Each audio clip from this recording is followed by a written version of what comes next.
Alright, I'm going to be the first to admit this might look like something you'll find in a back alley behind a pub on a Saturday morning, but trust me, it's not what you think it is. Today we're going to be making an ingredient, a syrup to be precise, and also going to be trying out an induction oven pan I bought on the internet. So fingers crossed this works. Okay, let's kick this off by adding a whole jar of honey into our pan. I suggest going for regular honey.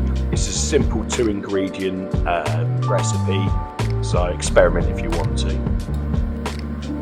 Now what I suggest you do is get the honey jar and fill it up halfway with water and add this to the pan. The measurement we're looking for with this recipe is 2 parts honey to 1 part water.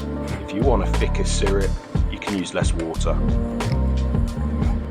Give this a light simmer until the ingredients are incorporated. You can skin off the froth if you want to, but I'm in a bit of a rush today. Okay, now what you want to do is leave this to cool down for a while. Once the liquid's cold, I suggest you use a funnel and decanter it into a glass and kill the bottle.